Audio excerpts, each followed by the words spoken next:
គ្រប់ជំរាបសួរក៏ដូចជាសួស្តីទៅកាន់ពុកម៉ែបងប្អូនទាំងអស់គ្នាដែលនិយមស្នេហាវិស័យកីឡាប្រដាល់គុណខ្មែរអញ្ចឹងនៅក្នុងវីដេអូនេះដែរគឺខ្ញុំនឹងលើកយកជំនួប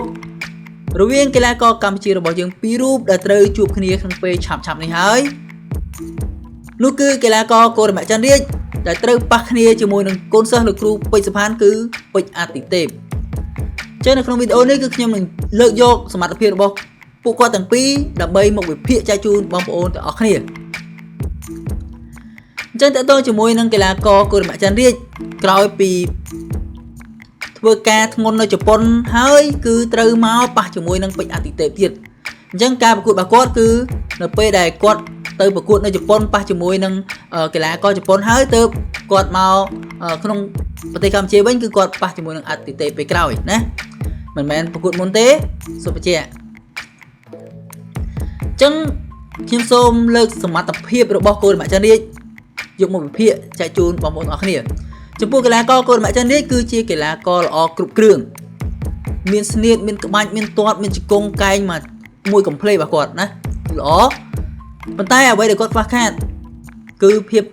ធន់ហើយនឹងស៊ូរបស់គាត់បើសិនជាប្រៀបធៀបជាមួយនឹងពេជ្រអាទិទេពគាត់ស្ទើរជាងណាស្ទើរជាងអញ្ចឹងចំពោះសមត្ថភាពកូរ៉េម៉ាក់ច័ន្ទរាជគឺមានប៉ុណ្ណឹងហើយខ្ញុំសរសើរគាត់ត្រង់ថាគាត់ល្អវាយ MMA ក៏បានវាយ kickboxing ក៏បានគុនខ្មែរក៏បានណាល្អហើយចំពោះកម្ពុជាកពរគឺសមរម្យមែនទែនហើយបច្ចុប្បន្នមួយរយៈក្រោយនេះគឺគាត់ទទួលបានជោគជ័យច្រើនណា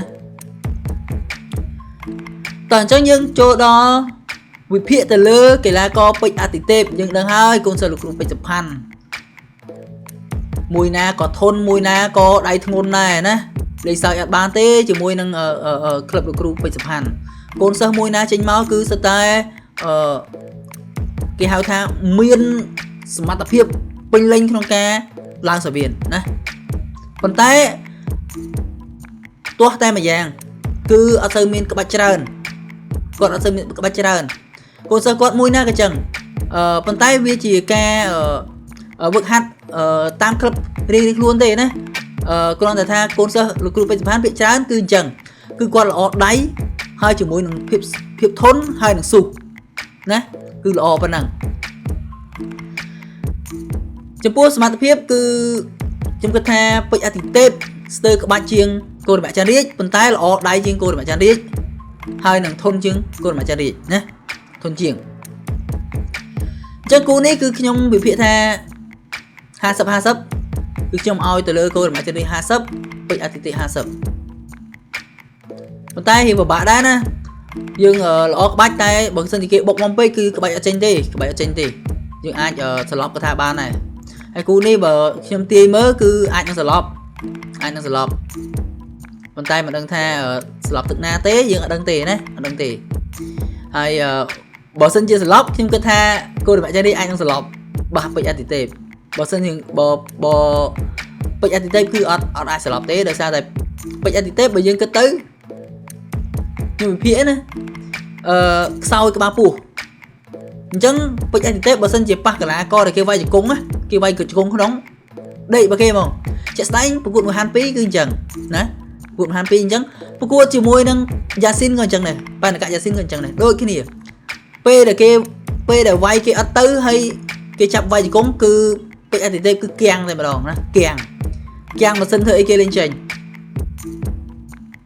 អញ្ចឹងស្ទើរក្បាលពោះស្ទើរធុងទឹកអញ្ចឹងបើសិនជាអាចពេជ្រអាទិទេពត្រូវពង្រឹងក្បាលពោះឡើងវិញគឺ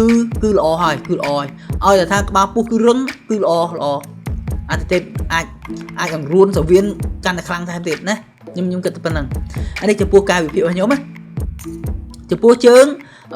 មិនសូវទាត់ក៏អត់ទៅប៉ុន្តែអ្វីដែលសំខាន់គឺក្បាលពោះធ្វើម៉េចពង្រឹងឲ្យខ្លាំងជាងមុនបន្តិចដោយសារតែយើងស្ទើរខ្លាំងពេជ្រអាទិទេពស្ទើរក្បាលពោះមួយហាន2វាយហាន2ចិត្តទៅហើយតែចុងក្រោយហាន2អោបវាយជង្គង់ចង់ស្លាប់ឈរចូលប៉ះជាមួយនឹងប៉ែនកយ៉ាស៊ីនចូលដៃរបស់យ៉ាស៊ីនវាយជង្គង់ណែនចេះនៅនឹងបដ ாய் បានទឹកទី5ប៉ុន្តែប្រជុំមុនណាអញ្ចឹងតើតើជាមួយសមត្ថភាពរបស់កីឡាករទាំងពីរគឺខ្ញុំវិភាគបានប៉ុណ្ណឹងអញ្ចឹងបើសិនជាបងប្អូនមានយោបល់នឹងការវិភាគផ្សេងពីខ្ញុំកុំភ្លេចទម្លាក់ក្រោមវីដេអូ comment ក្រោមវីដេអូហើយកុំភ្លេចជួយចុច subscribe channel YouTube ខ្ញុំម្នាក់មួយផងដើម្បីបានវីដេអូវិភាគផ្សេងទៀតអរគុណសូមជម្រាបលា